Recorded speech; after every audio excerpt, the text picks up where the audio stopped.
Chers amis de l'ISTR de Marseille, l'archevêque de Marseille, monseigneur Jean-Marc Aveline, a demandé à tous les diocésains de s'unir dans une grande neuvaine au Sacré-Cœur de Jésus pour demander la fin de la pandémie qui ravage le monde entier et implorer la protection spéciale de la ville de Marseille et du diocèse. Comme le pape François, il a demandé que l'on prie en particulier pour les plus fragiles, les plus pauvres, non seulement en France, mais dans le monde entier. Tous ces gens qui n'ont pas les équipements pour lutter contre ce fléau. Bien sûr, nous prions pour les soignants qui se dévouent corps et âme au service de ceux qui sont malades. Mais pourquoi recourir au Sacré-Cœur ? Quel est le sens de cette dévotion, en particulier dans le contexte marseillais ? Pour mieux comprendre ce qu'est le Sacré-Cœur, je vous propose 3 petites vidéos. Dans la première, je m'attarderai sur le sens biblique du cœur. Qu'est-ce que représente le cœur dans la Bible ?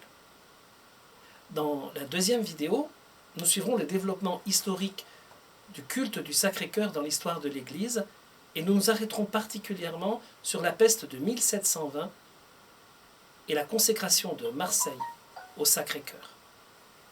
Nous méditerons ensuite sur le sens théologique de cette dévotion. On trouve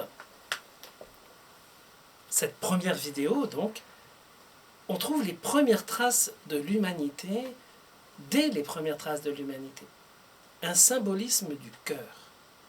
Plus de 1000 ans avant la naissance du peuple juif, dans les hiéroglyphes égyptiens, le cœur représentait toute la sphère de l'intériorité. C'était sous la forme d'un petit vase qu'on mettait après le hiéroglyphe, où on représentait ainsi tout ce qui concernait les décisions, les choix, les pensées, les sentiments profonds de l'homme. Ce symbolisme du cœur s'est ensuite largement répandu dans toute la Bible. Il représente l'intériorité de la personne, sa source de vie. La Bible parle souvent du cœur, et même du cœur de Dieu, de ses entrailles. Elle parle aussi d'un cœur nouveau que Dieu veut donner à l'homme. C'est dans Jérémie 31, 31. Dans l'Antiquité, le cœur ne symbolisait pas tant l'origine de l'affectivité, des émotions, comme on l'utilise aujourd'hui quand on parle de 2 amoureux, on met des petits cœurs. Non, c'était plutôt le siège de l'activité intérieure, en particulier les décisions, la volonté, l'intelligence, ou même la mémoire.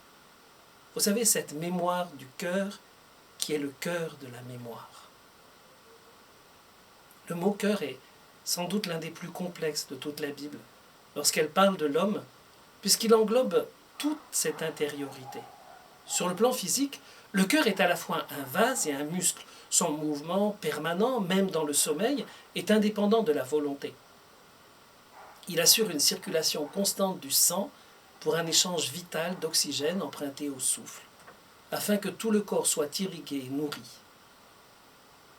Puisque pour les Hébreux, le sang symbolise la vie, dans le Lévitique au chapitre 17, le cœur est ce qui permet la circulation de la vie, ce qui la concentre et la répand.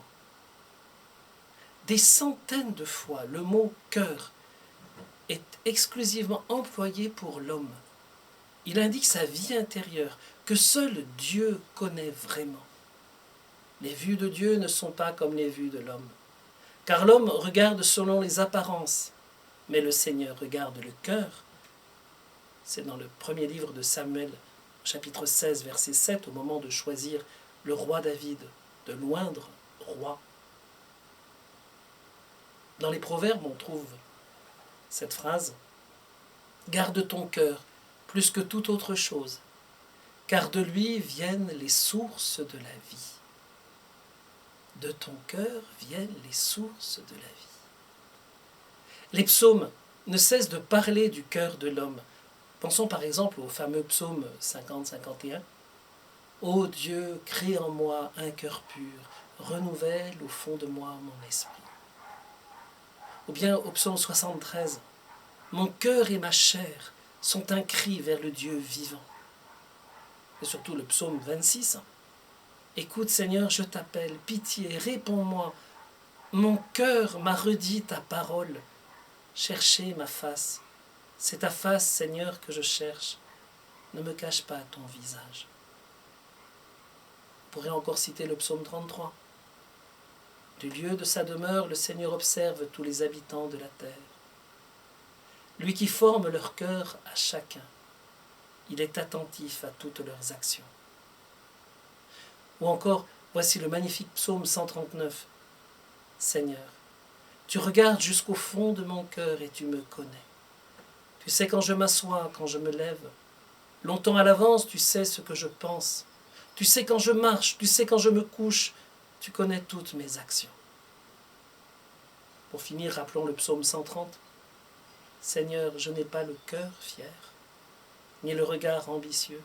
Je ne poursuis ni grand dessein, ni merveille qui me dépasse, non. Je tiens mon âme égale et silencieuse. Mon âme est en moi comme un enfant, comme un petit enfant contre sa mère. Attends le Seigneur Israël, maintenant et à jamais. On n'en finirait pas de citer les psaumes, car les psaumes, c'est le chant du cœur, un chant auquel tous les croyants sont invités à s'associer. C'est ce chant que Jésus a prié toute sa vie. C'est ce chant du bien-aimé qu'il récitait sur la croix et que l'Église ne cesse de redire. Le cœur représente la sphère de l'émotivité et de la sensibilité. Sous la pression de l'émotion, le cœur bat plus fort, ou même semble s'arrêter parfois. Là se trouvent concentrés tous les sentiments. Mais c'est aussi le siège des fonctions intellectuelles et rationnelles. Salomon disait « Donne-moi un cœur capable de comprendre ». On trouve ça dans le livre des Proverbes, au chapitre 15, verset 14. On le retrouve dans le Deutéronome, chapitre 29, verset 3, mais surtout dans le premier livre des Rois, au chapitre 3, versets 9 à 12. La connaissance du cœur, c'est le fruit d'une écoute attentive, par la sensibilité autant que par l'intelligence. Mais c'est aussi le fruit de la mémoire la plus profonde. Le disciple qui entend la parole doit la garder dans son cœur. On trouve ça dans les Proverbes 4, 21, mais bien sûr aussi dans tout l'enseignement de Jésus. Ces fonctions de la raison humaine, connaissance intuitive, mémoire, sagesse, réflexion, jugement, discernement, établissent un lien entre l'intelligence et la volonté qui permettent les délibérations. L'homme pèse dans son cœur les différents éléments de ses choix, mais parfois le cœur est endurci, fermé, lent à croire, fourbe, parce que c'est seulement à l'ouverture à une voix divine que le cœur peut prendre les décisions selon Dieu. Sans cette attention, cette obéissance du cœur qu'on appelle la prière, l'adoration, sans cette attention aux suggestions de l'esprit, tel instinct, tel attrait deviennent les maîtres en nous. Centre de l'âme, le cœur est donc appelé à devenir le nid de l'esprit, où l'homme peut accueillir l'inspiration divine et décider de l'incarner ou bien la refuser. On comprend alors la signification profonde du cœur sacré de Jésus et du cœur immaculé de Marie dans la tradition catholique. Jésus lui-même parle de son cœur comme le lieu de ses sentiments les plus intimes et en conséquence comme source de repos pour les âmes qui se réfugient en lui. Venez à moi, vous tous qui peinez sous le poids du fardeau, et moi je vous procurerai le repos. Prenez sur vous mon joug, devenez mes disciples, car je suis doux et humble de cœur, et vous trouverez le repos pour vos âmes. Oui, mon joug est facile à porter, et mon fardeau léger. C'est dans Matthieu au chapitre 12, versets 28 à 30. On voit aussi l'importance du travail intérieur, le travail du cœur, car tout le cœur porte en lui les sentiments du Christ, et il peut devenir à son tour source de paix pour tous ceux qui l'entourent. Chez saint Paul, on trouve aux chrétiens de Philippe que ces sentiments du Christ sont centrés sur l'humilité et l'obéissance amoureuse. Ayez en vous les mêmes sentiments qui sont dans le Christ Jésus, dit Paul. Ayant la condition de Dieu, il ne retint pas jalousement le rang qui l'égalait à Dieu, mais il s'est abaissé, devenant obéissant jusqu'à la mort, et la mort de la croix. Ainsi, mes bien-aimés, vous qui avez toujours obéi, travaillez à votre salut avec crainte et profond respect, car c'est Dieu qui agit pour produire en vous la volonté et l'action, selon son projet bienveillant. Philippiens 2, 5 à 13.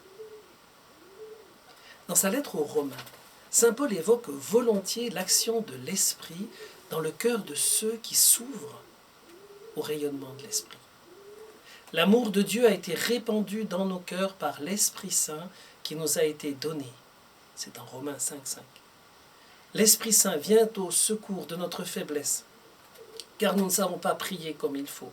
L'Esprit lui-même intercède pour nous par des gémissements inexprimables, et Dieu qui scrute les cœurs connaît les intentions de l'Esprit, puisque c'est selon Dieu que l'Esprit intercède pour les fidèles. Saint Luc évoque à plusieurs reprises le cœur et l'âme de Marie dans les évangiles de l'enfance. Son cœur immaculé est le lieu de la méditation et des pensées les plus intimes, les plus saintes. Et son âme est le lieu des souffrances ou des joies les plus intenses. Marie, cependant, retenait tous ces événements et les méditait dans son cœur, dit Luc à 2 reprises, en Luc 2, 19 et en 2, 51. Siméon dit à Marie, sa mère, « Cet enfant sera un signe de contradiction, et toi, ton âme sera traversée d'un glaive. Ainsi seront dévoilées les pensées secrètes du cœur d'un grand nombre. » En Luc 2, 34, 35. Dans l'évangile de Jean, l'apôtre Saint Jean raconte qu'il a reposé sa tête sur la poitrine du Christ. Il témoigne qu'il a vu le côté transpercé du Christ lors de sa passion. C'est en Jean 19, 34, 37. Il raconte aussi l'épisode de Thomas, qui a mis ses mains dans les plaies du Christ, en particulier celle du côté du cœur du Christ. Nous verrons dans notre 3e vidéo comment tout l'enseignement biblique sur le cœur, aussi bien le cœur des hommes que celui du Christ, est synthétisé dans l'épître aux Hébreux. Il suffit de rappeler que cette épître est la première à reprendre le texte du psaume 94. Vous savez, ce psaume invitatoire que les prêtres et les consacrés récitent au début de la journée. Aujourd'hui, si vous entendez la voix du Seigneur, n'endurcissez pas votre cœur. Et un peu plus loin, 40 ans, cette génération m'a déçu. Et j'ai dit, ce peuple a le cœur égaré. Il n'a pas connu mes chemins. Ouvrons nos cœurs pour nous unir à cette neuvaine du Sacré-Cœur que propose notre archevêque. Unissons nos cœurs au cœur de Jésus, comme l'avait demandé Monseigneur de Belzins dans cette consécration qu'il avait faite de Marseille au cœur sacré de Jésus. Ô cœur sacré et adorable du Sauveur de tous les hommes, je te consacre à nouveau cette ville et ce diocèse. Mon cœur et ceux de mes diocésains, nous offrons sans réserve et sans retour tous nos cœurs à ton service. Viens, ô Dieu de bonté, viens en prendre possession, viens y régner seul. Chasse de nos cœurs tout ce qui te déplaît. Orne-les de toutes les vertus qui peuvent rendre nos cœurs selon le tien. Doux, humble, patient, qu'ils n'oublient jamais les saintes résolutions qu'ils ont formées dans ces jours de deuil et de larmes.